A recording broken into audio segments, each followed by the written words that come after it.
इस चैप्टर का हमारा लास्ट टॉपिक है व्हीटस्टोन ब्रिज।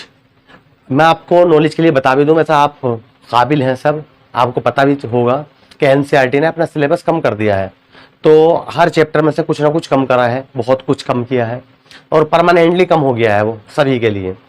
तो इस चैप्टर का जो मीटर ब्रिज था वो नहीं है, अब वो सिलेबस में नहीं रहा।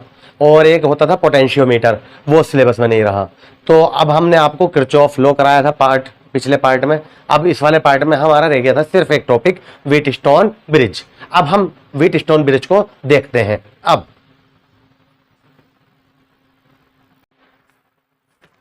our topic is Wheatstone Bridge.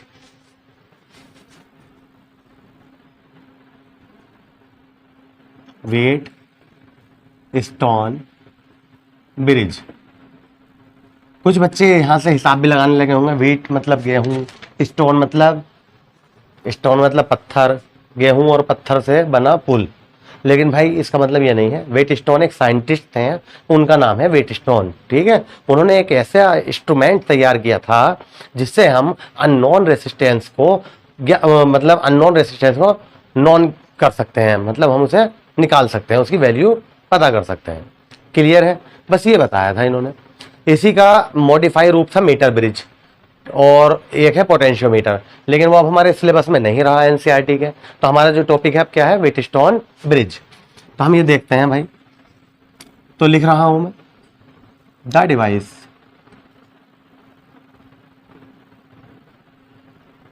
With the help of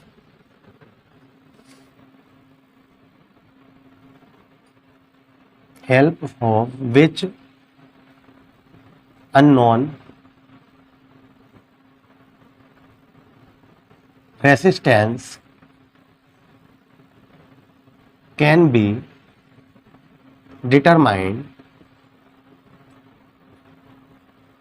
is called Wheatstone bridge. Clear होगी बात? वो डिवाइस जिसके द्वारा हम क्या कर सकते हैं, अननोन रेसिस्टेंस को निकाल सकते हैं, उसकी वैल्यू पता कर सकते हैं, वही कहलाता है हमारा व्हीटस्टोन ब्रिज। ओके। उसके बाद आता है इसका स्ट्रक्चर, ये प्रिंसिपल कह दीजिए। क्या है प्रिंसिपल? जिसे हम स्ट्रक्चर भी कह सकते हैं, स्ट्रक्चर एंड प्रिंसिपल दोनों चीजें डाल सकते हैं आप यहाँ पे, स्ट्रक्चर एंड प्रिंसिपल। तो आप पहले बनाने का तरीका देख लीजिए कैसे बनाया जाता है। इसके लिए एक काम करते हैं हम, ये लिया वायर ऐसे, यहाँ पे ये कर दिया और यहाँ पर एक स्विच लगा दिया, ठीक है। ये जो होती है यहाँ पर, ये गैल्वेनोमीटर बोलते हैं इसे, ये कर लगा दिया। और एक इधर रेसिस्टेंस लगाया, एक इधर रेसिस्टेंस लगा दिया,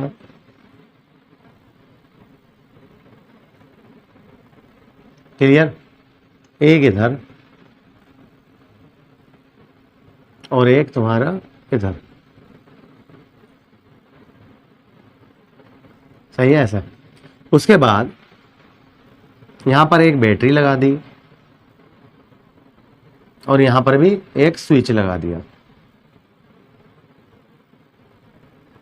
इस स्विच का नाम रखा हमने K1, इस स्विच का नाम रखा K2, और ये क्या चीज आ गई हमारी यहां पर? बैटरी। ओके। ये जो होते हैं रेसिस्टेंस, इसका नाम रखा P और इसका नाम रखा Q और इसका नाम रखा R और इसका नाम रखा S। ये पैरेललोग्राम होता है, उसके बीच में लगा दिए जाते हैं, ABCD साइड वाला, ABCD साइड वाला पैरेललोग्राम। क्लियर होगी बात ये? तो ये बात हम यहां पे लिख देते हैं सारी जो हमने लिखा है। फॉर रेसिस्टेंस, रेसिस्टर्स कह दो, resistor P, Q, R and S are connected to the side of a parallelogram ABCD as shown in the figure in equilibrium condition क्या आता है, P upon Q is equal to R upon S। ये हमें proof भी करना है, ठीक है। ये डायग्राम बनाओगे आप और ये थोड़ी सी थ्योरी लिखोगे, समझ गए होंगे। हमारे पास क्या है, 4 रेजिस्टर हैं P Q R and S, ठीक है, जिसमें S अननोन होता है, ये भी सुन लीजिए। P Q R अगर हमें पता हो हम यहाँ लगा देंगे, S की वैल्यू निकल कर आ जाएगी। क्लियर है, जिसे हमने यहाँ पे लगा दिया। आपकी नॉलेज के लिए यही बता दूं, जब हम स्विच इसे ऑन करेंगे, अब वर्किंग में आ जाएगी ये बात, ठीक है। तो यहाँ से करंट फ्लो होगी, वो करंट जब यहाँ पे पहुंचेगी, इधर से जाएगी, इधर से ये जो होता है बी और डी साइड, इसके बीच में गैल्वेनोमीटर इस टाइप से लगाया जाता है कि अगर हम K2 को क्या करें, ऑन भी करें, मतलब इसे टच भी कर दें, क्लोज, समझ रहे हो, तो इसमें किसी भी तरह का डिफ्लेक्शन देखने को ना मिले। इसमें जो सुई होती है गैल्वेनोमीटर की, उसमें कोई भी डिफ्लेक्शन देखने को ना मिले, सुई इधर उधर ना हो। इसे करने के बाद भी इस टाइप से लगाया जाता है, तो ये इसकी शर्त है भाई, ठीक है, ये इसकी कंडीशन है। लिख दिया हमने P upon Q is equal to R upon S। अब देखते हैं कैसे आता है ये प्रूफ करके, तो आप इसे नोट कर लीजिए। कर लिया, अब हम इसकी वर्किंग भी देखेंगे, या ये कह सकते हैं बैलेंस होने की कंडीशन क्या है इसकी, व्हीटस्टोन ब्रिज के। हेडिंग हमारा चल ही रहा है।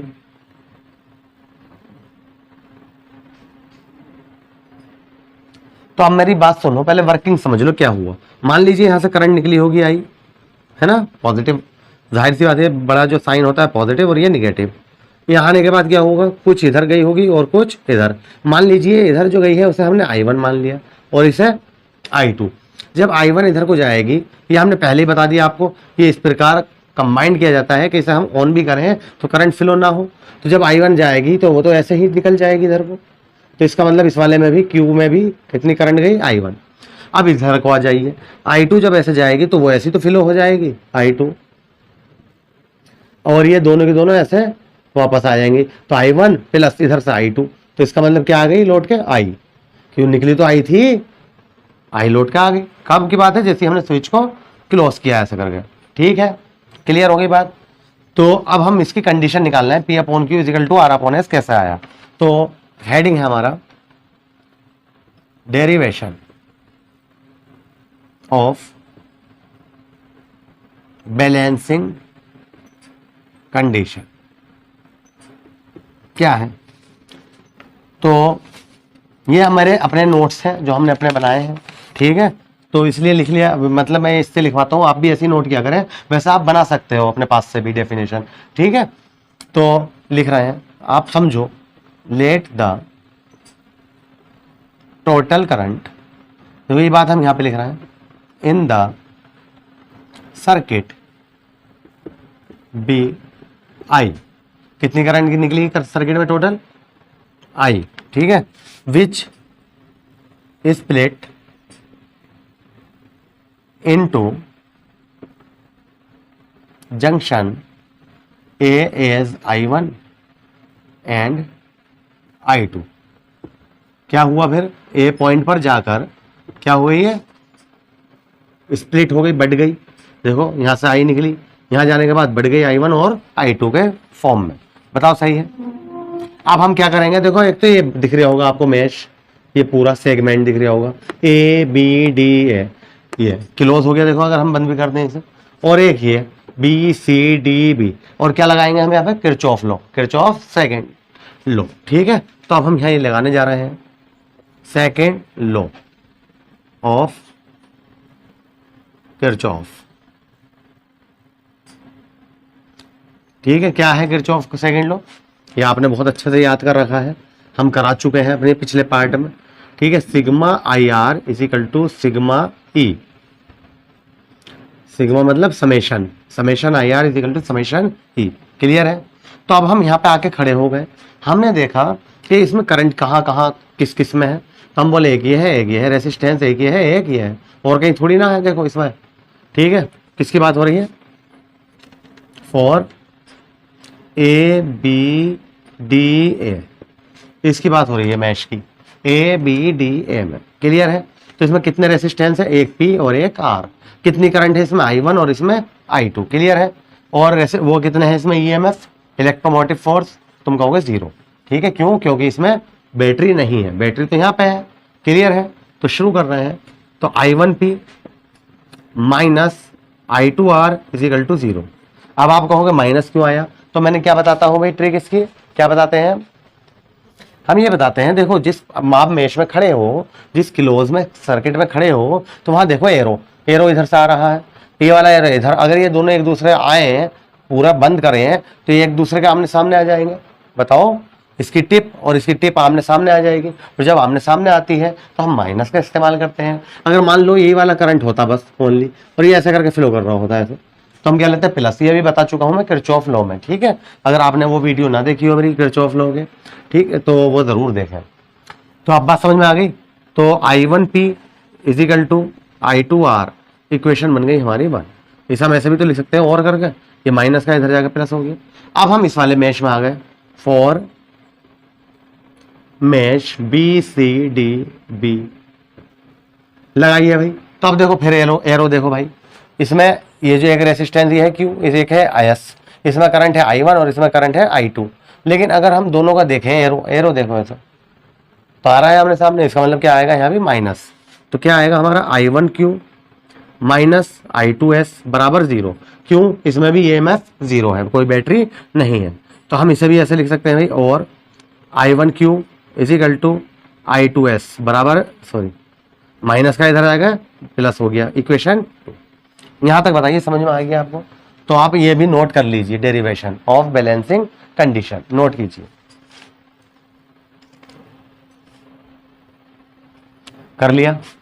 और जो आपने डायग्राम बनाया था उसमें ये काम भी कर लीजिए, I1 I2 I1 I2 I, clear है। अब देखो क्या होगा, क्या होगा, इक्वेशन 1 को इक्वेशन 2 से डिवाइड कर दीजिए। क्या लिख रहे हैं हम, डिवाइड 1/2 करिए। तो क्या है, I1P अपॉन में क्या है I1Q इजिकल टू, इधर क्या है I2R अपॉन में क्या है I2S। I2 से I2 कैंसिल, I1 से I1 कैंसिल, तो हमारे क्या आगे निकल के, hence P upon Q is equal to R upon S। This is conditions of balancing in Wheatstone bridge. Okay, अगर हमें P Q R पता हो तो हम S को आराम से इजीली निकाल लेंगे। लिख सकते हो यहां पे, this is a equilibrium state in Wheatstone bridge. ठीक है, नोट कर लीजिए। तो इसी के साथ हमें इजाजत दीजिए। Thank you.